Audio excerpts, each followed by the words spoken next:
C'est un piège dans lequel les gens ne doivent pas tomber. C'est « Ah, mais toi, t'es bon dans tout. Mais toi, t'es bon là-dedans. Mais t'es assez beau, t'es assez belle. » Puis plus les gens te valorisent à une hauteur que toi, tu ne vois même pas, pire c'est pour ta confiance.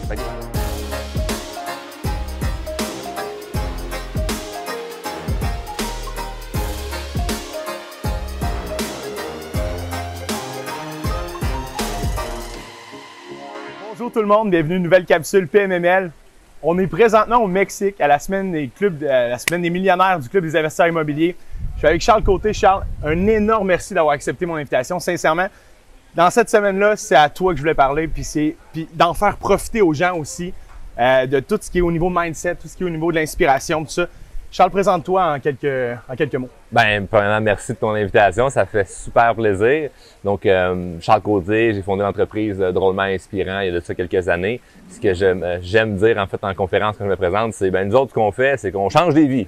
c'est assez large, hein, comme domaine, mais on s'est spécialisé au niveau de la confiance en soi puis de la communication. Donc, on a beaucoup de clients qui sont justement des investisseurs immobiliers ou des gens tout court qui ont des projets ou qui veulent se dépasser dans la vie, mais on le sait que lorsqu'on a des grands rêves, des projets, bien, faire la croissance personnelle, c'est quelque chose qui peut être très payant puisque ça te permet d'avancer beaucoup plus loin. Donc, on accompagne les gens dans plusieurs types de programmes de formation, puis etc. Donc, on a bien du fun. Puis, t'es très humble, mais il y a aussi un podcast qui est écouté à travers le monde. Ça, c'est malade. Écoute, j'ai vu passer ça un matin en me levant. Je vois le post de Charles avec son podcast. Je me dis, c'est incroyable à quel point du contenu québécois, tu sais, qui est quand même très niché aussi, peut performer autant que ça. Donc, j'ai spread the love, je l'ai prêté à tous mes amis, j'ai dit, il faut écouter ça, c'est malade.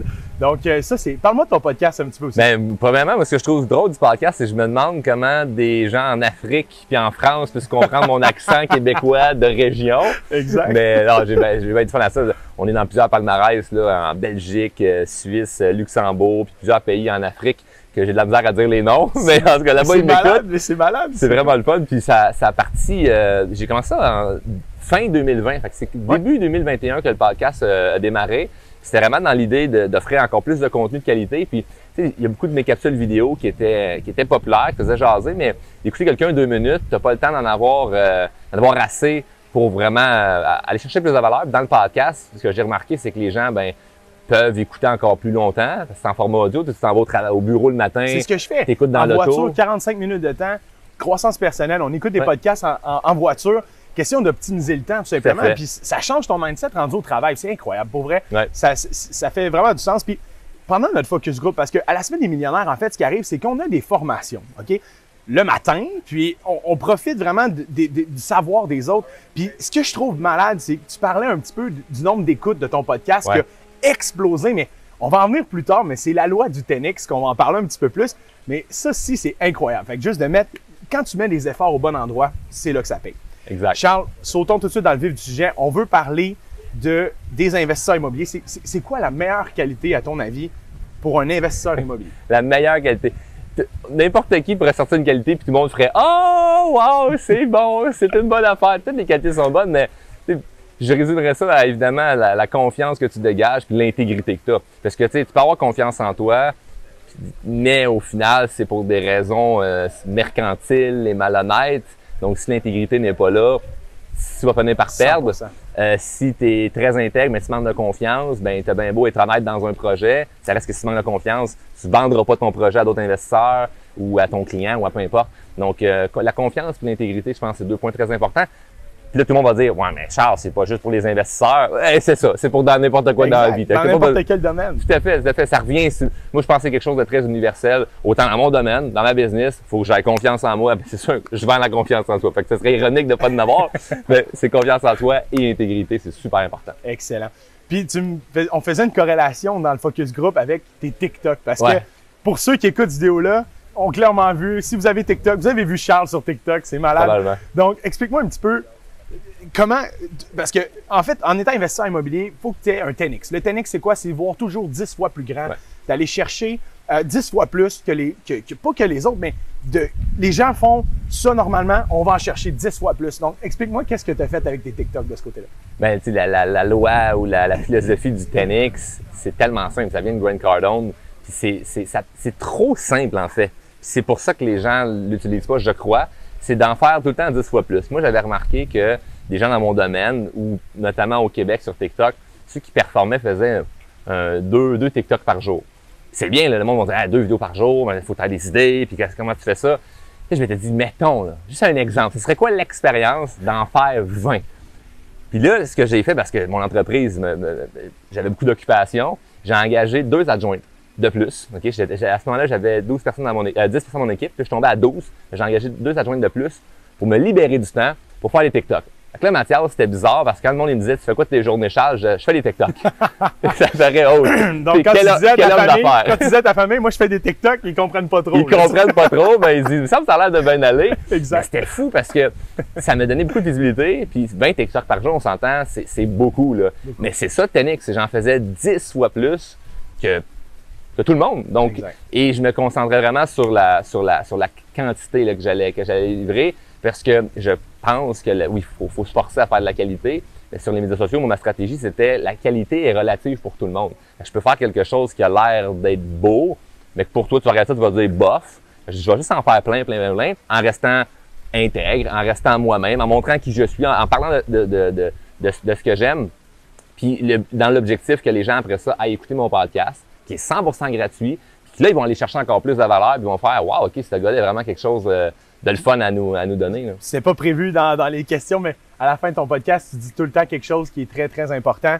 Puis je pense que tu pourrais nous le partager. Qu'est-ce que tu demandes aux gens qui écoutent ton podcast? En fait, le monde va devoir le faire avec cette vidéo-là. Si tu viens chercher de la valeur, redonne de la valeur. C'est super simple. Je fais pas de... Ça a été le fun, j'ai monté des centaines de milliers d'écoutes sur Spotify, mais au total, si on calcule toutes les plateformes, on est dans des millions d'écoutes pour l'année 2021. Fait que c'est complètement fou. Et j'ai fait aucune publicité là-dessus. Il n'y a pas eu de concours là, de hey, si tu partages, tu peux gagner une calotte ou des billets de hockey. Il n'y a pas eu de ça. C'était vraiment, si tu viens chercher la valeur, redonne la valeur en le partageant, en parlant. Puis c'est ce que tu as fait. C'est à force que tout le monde te le partage que ça l'a fait vraiment jaser. Puis c'est vraiment fou parce que si on parle de la puissance des médias sociaux, c'est le fun. Mais notre deuxième plus grande façon de se faire voir cette année qu'on est allé chercher comme stats, c'est le bouche-à-oreille. Ouais. Puis j'étais vraiment reconnaissant que ça soit ça puisque c'est vieux le bouche-à-oreille comme marketing. C'est le meilleur. C'est celui qui nous a le plus aidé. Ouais. Donc, c'est le fun. Puis merci aux gens, ça me démontre qu'il y a plein de bonnes personnes puis qui le font pour les bonnes raisons, en fait. Tu trouves où tes inspirations, Charles, quand tu fais des vidéos? T'sais, moi, des fois, je suis comme, il faudrait que je mette du contenu parce que je suis un peu, je suis dans le courtier hypothécaire commercial. En fait, j'ai même pas dit d'entrée de jeu, j'étais trop excité. Mais je suis courtier hypothécaire commercial. Il faut que je partage un peu mes journées qu'est-ce qu'on fait en tant que courtier, puis ça, documenter. Puis des fois, je me dis, tabarouette, je sais pas quoi publier. Puis là, toi, je vois, j'ouvre TikTok, puis là, je fais, wow, OK, Charles, il a fait 3 vidéos pendant moi, j'en ai pas fait 1. Donc, tu me donnes un peu de motivation. Mais comment tu fais pour trouver tes idées comme ça? Ben, c'est dans ma tête à chaque jour. C'est une obsession que j'ai de à chaque jour. C'est toujours ça que j'ai en tête. Puis, c'est ce à quoi tu penses le plus, tu le deviens. Donc, je me lève pas en me disant, faudrait aujourd'hui que je fasse ça. Puis, c'est un peu comme dans n'importe quoi. Tu as n'importe quel objectif dans la vie. Si tu pars avec, mais faudrait, ça me prend de la motivation pour faire ça. C'est sûr que ça va être un petit peu plus difficile. Tu vas y arriver quand même, mais ça va être un peu plus dur. Moi, je me pose même pas la question sur faut-tu que je fasse une vidéo ou faudrait-tu que je fasse un podcast? Je vais te partager quelque chose avant de prendre l'avion pour venir ici au Mexique. On prenait l'avion là, très tôt le matin, comme 4-5 heures du matin, il fallait être à l'aéroport. Puis à 9h30 du soir, je me rends compte qu'il va me manquer un épisode de podcast pour dans la semaine. OK. Donc, je vais être en retard. Puis moi, j'en publie 2 par semaine. Tu sais, dans tout, je te parlais de confiance en soi, intégrité. Moi, je promets aux gens 2 épisodes par semaine et jamais je vais en faire moins. Dernièrement, j'ai eu un problème à la gorge que je t'avais partagé. J'ai pris des entrevues de conférences que j'ai mis dans le podcast pour que les gens puissent savoir les épisodes que je leur promets. Comme ça, ils se disent, hey, Charles, quand il dit quelque chose, il le fait. Puis ça leur donne confiance avec raison. Le soir, il est 9h30 chez nous, je me rends compte qu'il va me manquer un épisode. Ça serait tellement facile, Mathias, de dire, pas grave. Je le ferai pas. Puis il n'y a personne qui aurait fait de plainte. Il n'y a personne qui aurait dit Charles, il a manqué un épisode. Mais à force de faire ça un peu partout, je veux perdre du poids, mais c'est pas grave, je vais prendre un petit muffin. Je veux faire plus d'argent, mais c'est pas grave, je vais dépenser au lieu d'investir. À chaque fois que tu t'en laisses de côté, là, à gauche, ça devient une habitude, ça devient comme normal que tu te laisses aller un peu partout, puis tu n'arrives pas à obtenir tes objectifs. C'est par ça que tu te plains que tu les as pas. Donc moi, c'était impossible que je parte au Mexique et que j'avais pas l'épisode. J'ai enregistré un épisode à 10h le soir dans mon bureau. Puis ma blonde, elle m'entendait, puis elle venait au bureau, elle était comme, qu'est-ce qu'il fait à parler fort de même dans le studio à la maison? c'est comme, j'ai pas le choix de faire l'épisode parce que je l'ai promis aux gens, il faut que je livre la marchandise. C'est ça qui est le fun et pas le fun. Fait que si je dis ça, puis je sais que les gens qui vont écouter puis qui vont partager s'ils ont obtenu de la valeur, ben c'est que c'est pas une science que j'ai inventé. Il y a personne qui écoute en ce moment qui va dire « Oh, j'avais jamais compris ça, qu'il fallait faire ce que je sais que je dois faire. » C'est nouveau pour moi. C'est nouveau pour moi. Tout le monde le sait. Fais juste le faire. Puis tu vas voir comment ça va être tellement payant au bout de la ligne. C'est quand j'ai commencé ma carrière dans le courtage, c'est exactement ça. Puis tu m'as ouvert une porte incroyable sur la prochaine question qui est de matcher ses actions avec ses ambitions. Tout à fait. Donc, c'est correct que tu aies des rêves là, ou c'est correct que tu aies des rêves là. L'important, c'est de matcher tes actions pour atteindre tes rêves. Ouais. Parce que si tu ne matches pas tes actions, mais tu as des grands rêves, mais tu ne matches pas tes actions, tu vas être malheureux à travers ça parce que tu t'accompliras jamais. Donc, l'important, c'est pas d'avoir des très, très, très, très, très grands rêves, c'est de juste atteindre tes actions avec ton ambition. Puis, parle-moi de ça. Comment tu fais au day-to-day pour faire ça, toi, de ton côté? Bien, en fait, c'est que je me positionne pour être en cohérence avec moi-même. Okay. Donc, ce que je voyais beaucoup avec plein de gens, c'est que, on va écouter des gens, mettons, quelqu'un pourrait écouter en ce moment, puis là, si on fait juste dire, hey, faut rêver grand, regardez ça, on est au Mexique, on est à la semaine des millionnaires, exact. Tout le monde ici a des grandes ambitions. Quelqu'un qui regarde ça puis qui fait, moi, c'est pas nécessairement ça que je veux, va sentir une genre d'incohérence. Moi, ce que je dis, c'est c'est pas de tomber dans le cliché de go, allons faire des millions, puis que c'est ça la vraie vie. Non. Ce qui est important, là, c'est que tu te sentes en cohérence avec toi-même, à se dire, l'objectif que j'ai, est-ce que je mets les actions qui sont cohérentes avec ça?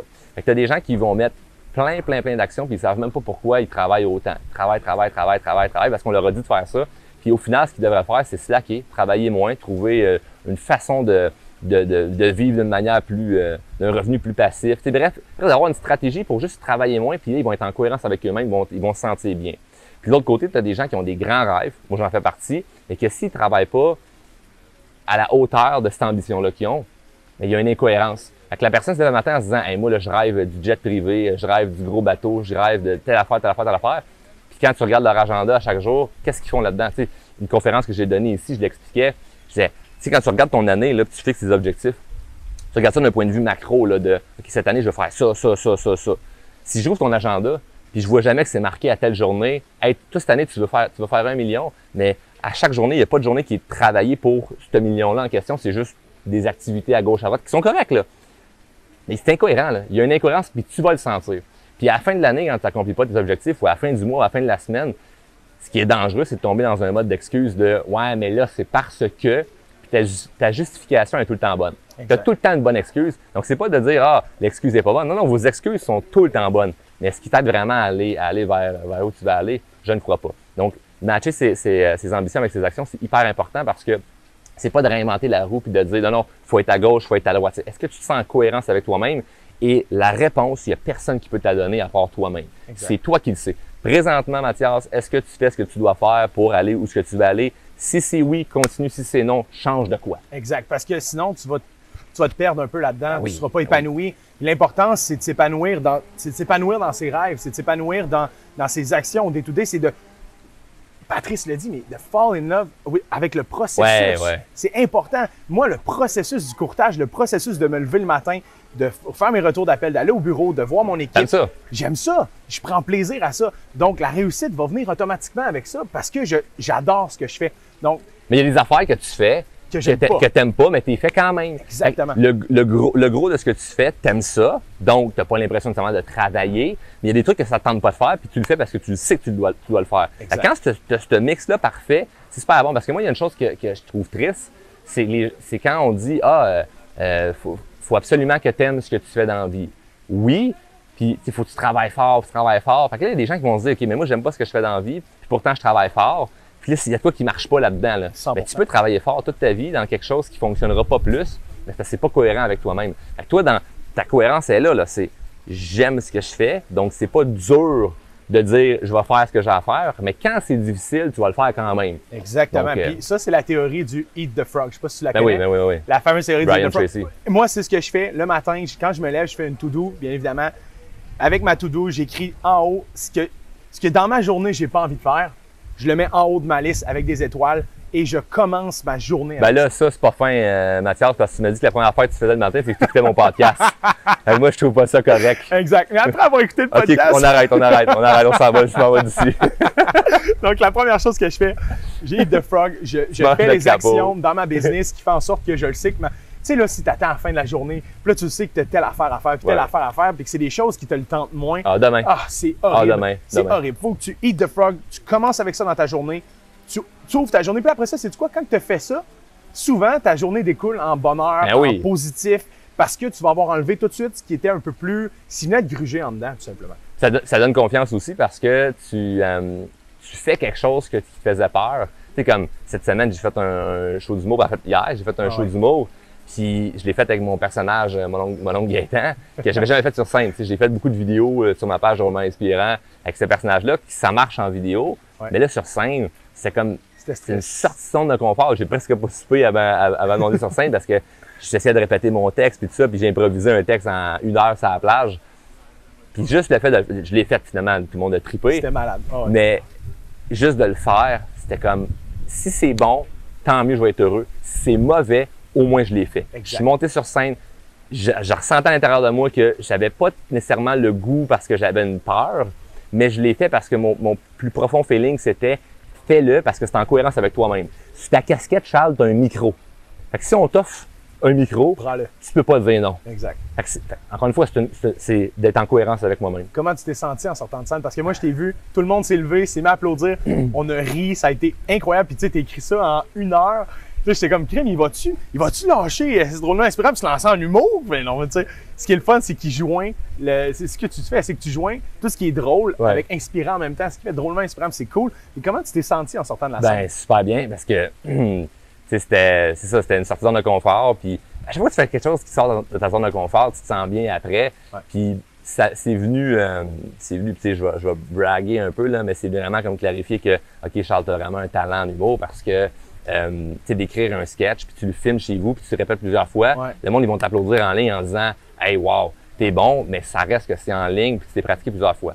Mais là, de préparer 1 heure sur la plage, des jokes pour faire rire une centaine de personnes, monter sur scène, puis chaque joke, tout le monde qui tape sa cuisse, tu fais, OK, ouais, j'ai peut-être vraiment ce talent-là.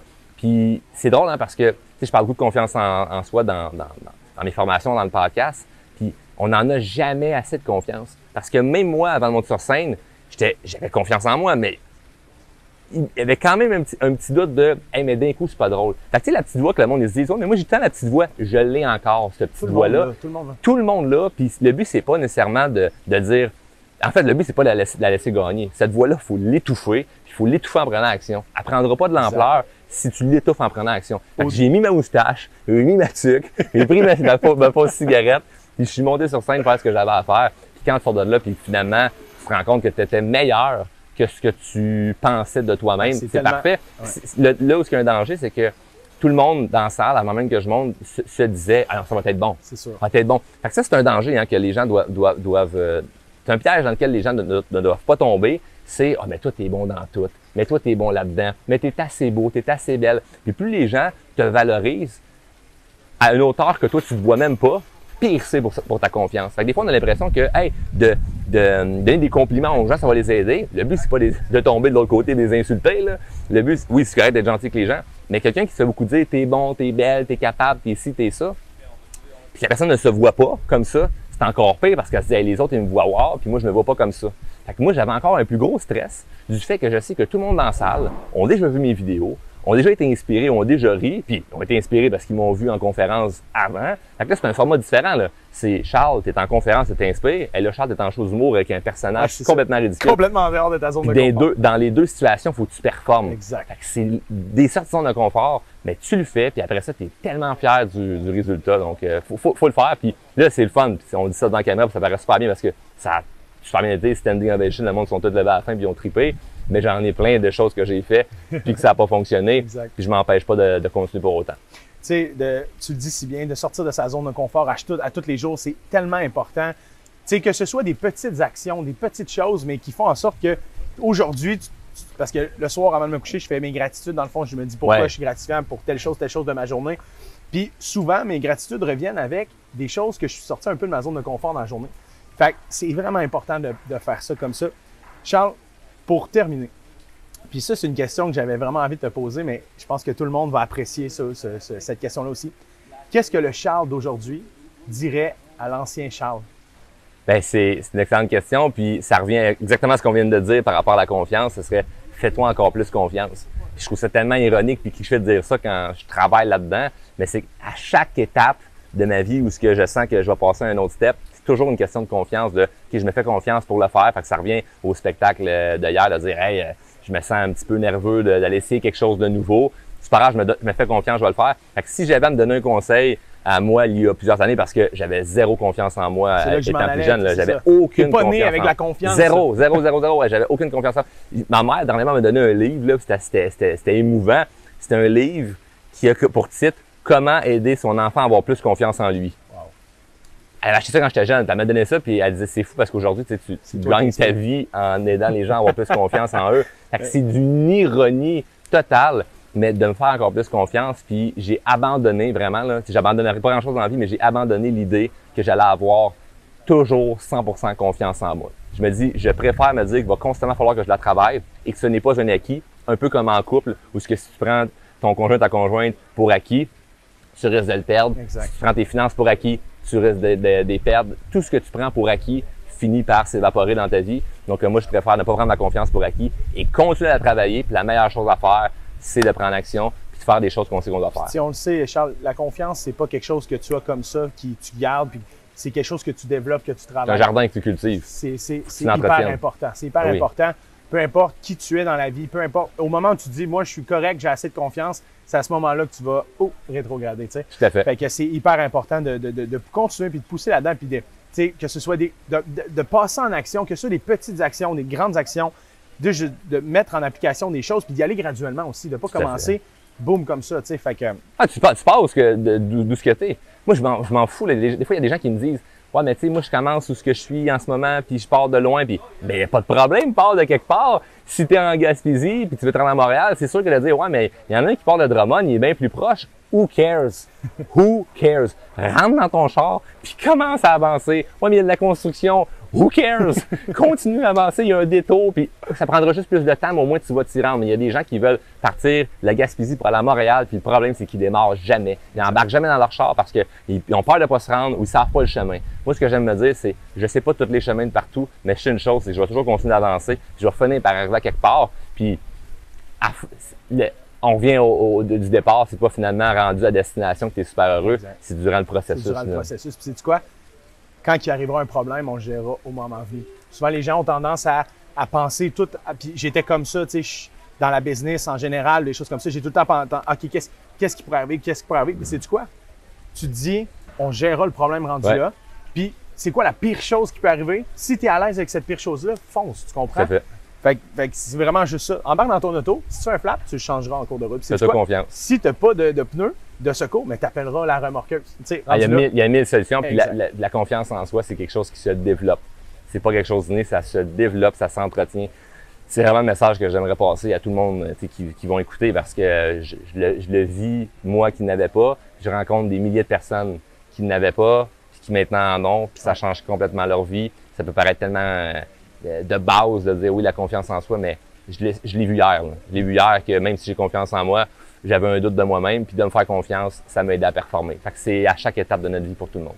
Charles, un énorme merci. Pour vrai, sincèrement, un gros merci. C'était incroyable. Où on peut te suivre? Donne aux gens. Partout, sur Facebook, Instagram, LinkedIn, TikTok, Spotify, YouTube. La liste est longue. Puis en fait, je dirais la même chose qu'on a dit pour le podcast. Si n'importe qui est venu chercher de la valeur, ben redonner de la valeur en partageant cette entrevue. De toute façon, ça vous enlève rien de faire un bon partage à n'importe qui. Donc, merci Mathias pour l'interview. Ça fait un plaisir.